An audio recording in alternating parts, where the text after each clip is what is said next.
Hey everybody, we are live again. I'm here with my great friend Bobby Bailey. Bobby, I love you. Love you too, man. We're at the INC. We're in the It, Cybertruck.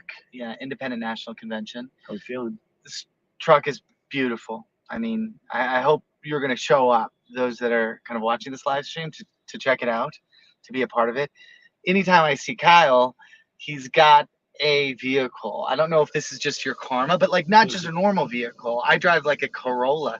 He's driving the coolest stuff. I mean, I don't know how you bring these things in, but it happens and I love it. And you're a great driver, but this is such a unique driving experience This compared to the this bus. this car, right? yeah. Well, the bus is something else, and it's like Mhm. with the bus, you're always like you're driving pretty much slower than everybody else. Everything takes time. You use a ton of gas, and and it's a real like honking and waving and the music playing off it.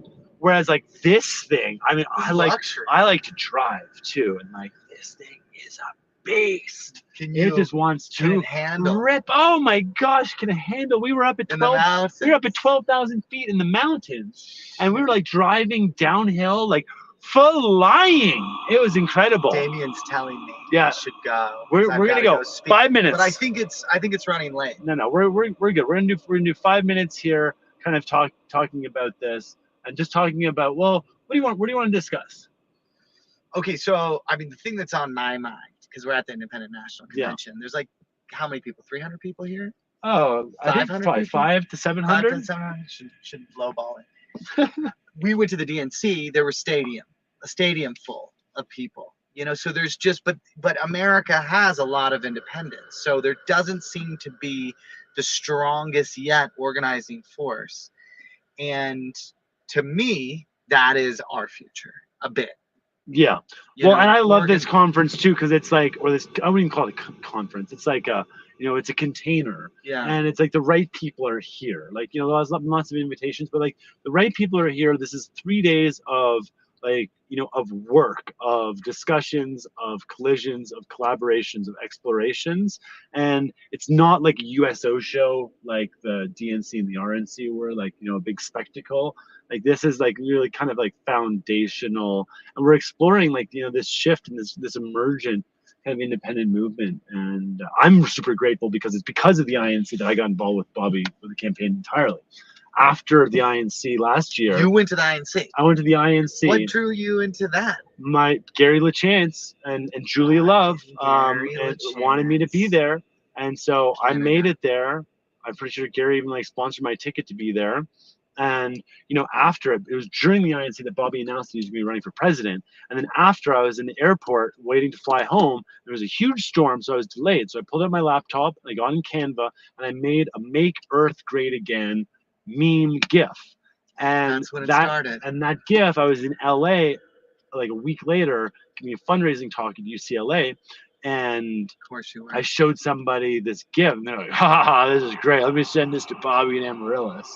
And that's when I was connected to B3 in Amaryllis, and then I went over and met Bobby on the and on the water. Right? and we met on the lake by his house, and we met, had a drink together, and then went back to his place and hung out for like 5 hours. And Oh, you're like, talking about B3. B3. And Yeah. like this guy, I'm like, and it was very fast friendship, and he's just such a legend. So and it was after that I was like all in. So the long way of saying this convention was an amazing kind of catalyst. This was also when I saw Dell speak for the first time, and I mean, he did just such a great job talking about like when that opportunity presents itself, like not just like saying yes, but saying yes, and like jumping in and knowing like the right time, the right place, give it your all, coming out with everything. You were born for this moment to do this thing. And that's what his like story, he gave this story about the Vax movie and how he saw the first cut and was like, needs some work here. And he just recognized like he was probably in like the most qualified person at the time to take this on this mission, and he did it. And it was very inspirational. So like, and again, this container, there's people here, something beautiful is happening. The right people have shown up, and I'm grateful that we can be I mean, here. that's what I've been experiencing. Just seen people from the campaign trail because we've been at it for about a year and a half.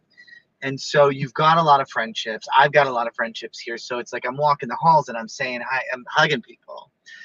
That feels really good. It feels like a homecoming to some extent. I think what I'm trying to say, because I didn't mean to disparage this by any means. This is my first time here. I just want it to, I want more people to be able to come into the movement, despite the people that are spearheading it, be it Bobby or Jill Stein or Cornel West, to have that strong sense that we could break through the duopoly.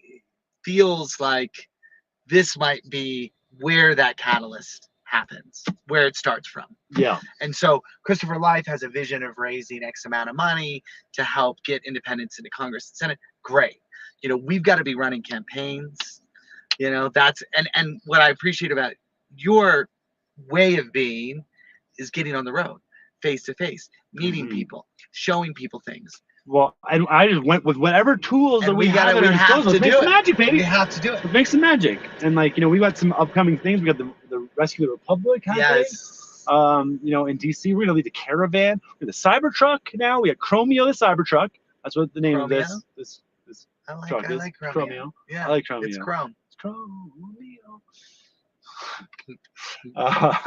And we got this. We got the Kennedy bus. Then we got what's the Kennedy bus called now? Well, it's the Maha. It's the Kennedy bus. But it's the Maha. Now it's the Maha. That's and we put some Maha decals on it. The Cybertruck's got Chromeo's got some Maha decals on it too. So you're bringing that up. We're bringing that up. Oh, we're gonna bring up. We've also got a mega Hummer, lifted Hummer that's gonna be towing a podcast studio. Who's doing that? That's Maha, baby.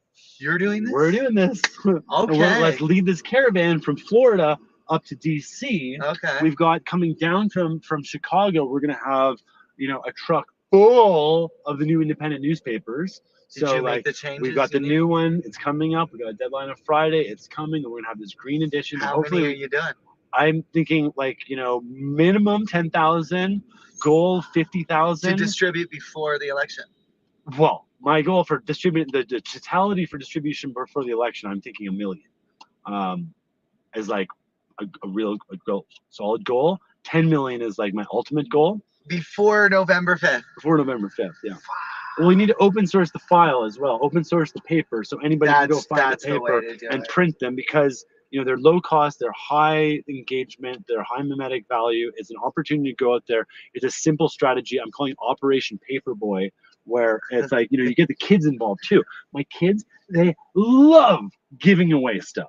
And like giving away the newspapers, you roll them up, you put an elastic band, fire it. Dude, I remember when you were doing it at the DNC. It was wonderful. Yeah. It's always wonderful to give stuff to people, and it's such a conversation starter. All right, well, I feel like we're gonna do more of this. I don't know if it's I don't really need to rush out. You had 10 minutes until, but I would like to try and keep this one a little bit close, but I would like to also announce to, you know, the Maha community that Bobby is joining in. Welcome aboard. Thank you. And Bobby, just tell everybody your background too a little bit, because like I know you're a friggin' wizard and you've done some pretty cool stuff back in the day. Have you ever worked on any like viral movements? I've done a few virals. When I was in my 20s, early 20s, I left school, you know, kind of going on that pilgrimage, which I think a lot of people, even if they haven't done it, should do, which is just get out of the country. I had a camera and a couple friends. I still carry a camera with me like everywhere I go. And we went into war zones and came back with a story where the children were both the weapons and the victims of the war, and told that story. Didn't know how to make a film. You know, people don't really know what they're doing until they do it. Okay, this is something I learned early. It's a good lesson. Like you're never gonna know exactly what, but just do. You gotta walk that path. So we walked that path, and then we're like, no one's coming to our door saying, "Oh, we want you. We want this film on HBO." Like nobody gives a shit when you're out of school or whatever. So we're like, well, we believe in it. Let's distribute it. We went to college after college, buses. We got vans, and we got our friends to hop in those vans and do screenings across the country. And then we would do these national events where we started seeing 80,000 people rock up, asleep outside at night, and started one of the largest youth movements in the country for justice. And that was for the kids in northern Uganda. It put out a film called Coney 2012. Hold on. Coney 2012. 100 million views in 5 days. It was like the original viral video. Yes, It was and like it was like responsible a movement. for a lot of, some talking points that even are relevant today. Cancel culture. Mm-hmm. We were so visible for 5 days in the news cycle that it started to cannibalize the story in whatever way it could. Sensationalize it, saying that we had like stolen the money, or who is it, what's behind this, what's the dark money behind this. And that's when I first realized that there's a lot of just like spin in the media. I did a few other movements, contributed to Kiss the Ground, even I would say even helped name that, because it was called Soillutions when we first were meeting. And I was like, guys, it sounds like a detergent company. Let's get some. I like using the mystics. So Rumi came. There's 1,000 ways to kneel and kiss the ground. Regenerative movement, very important. Rylan Engelhart. And followed Bobby in this whole vaccine thing that he got canceled on, was silenced myself. And out of that censorship and that spiral of silence, I said, I got to get out. I got to see who I'm going to meet out in the world that were also silenced, that care about these issues, that have been hurt by these issues. And so I'm still pretty sophomoric in my mindset about all this political stuff. But what I know and what I like to create is not just your typical PR, let's just respond to the news. I like getting at these core archetypal messages that can speak to just about everybody and bring them along on this ride that is their heart. So call to the emotions of their heart and not play necessarily in the muck, in the mire.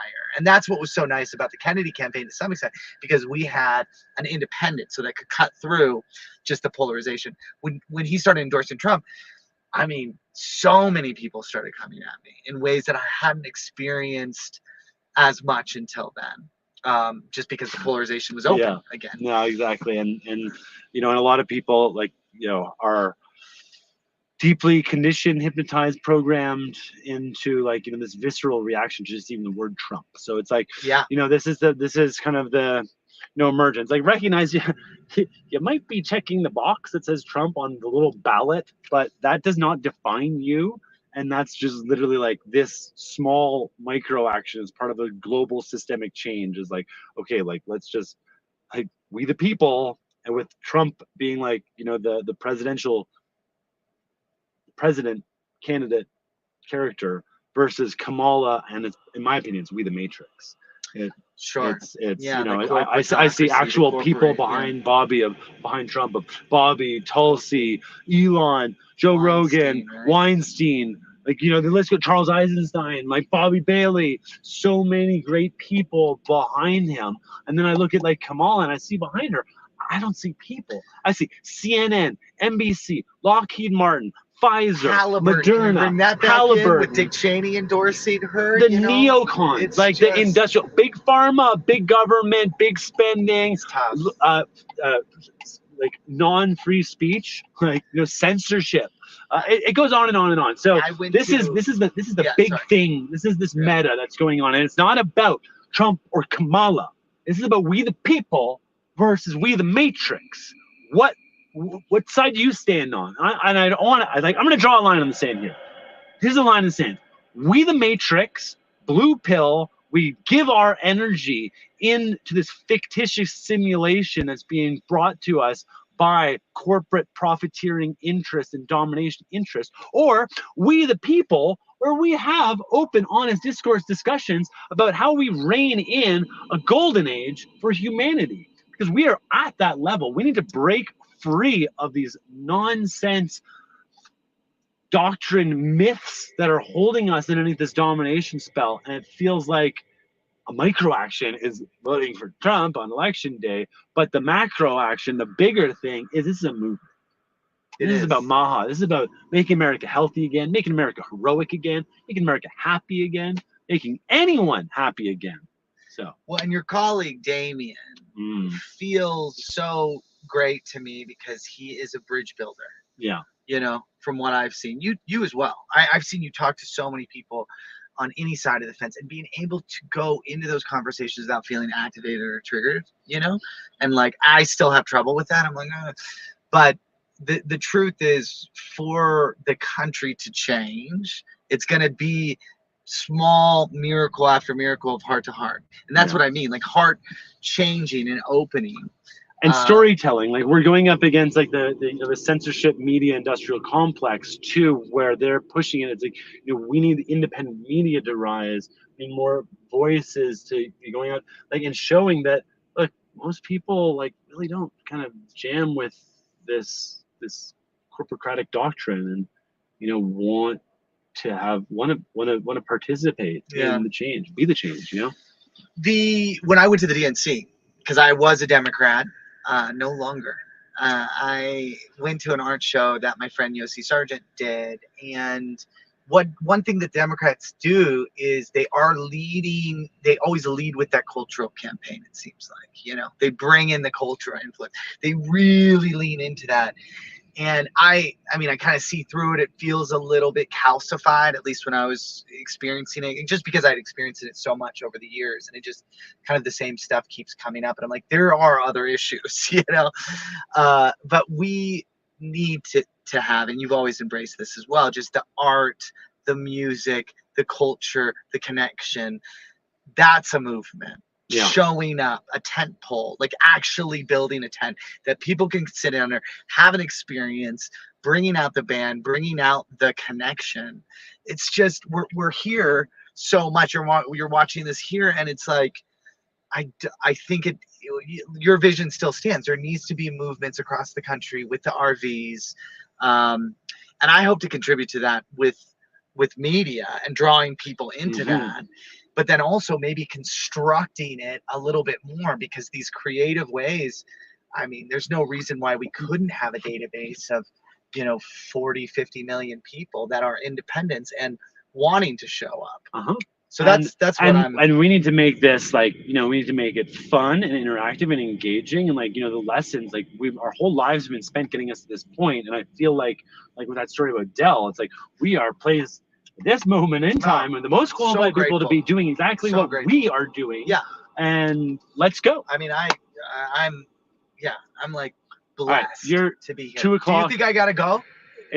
Are they saying that I should? Or are you just saying? Everybody, we love you. It's time to roll. All right. Love you. Bobby Bailey. Thank Maha. you. Maha. Okay. Maha. Yes, I love you. I love you too. It's been good. Team. It's been Let's real roll. good. How do I get out of here? Oh, right there.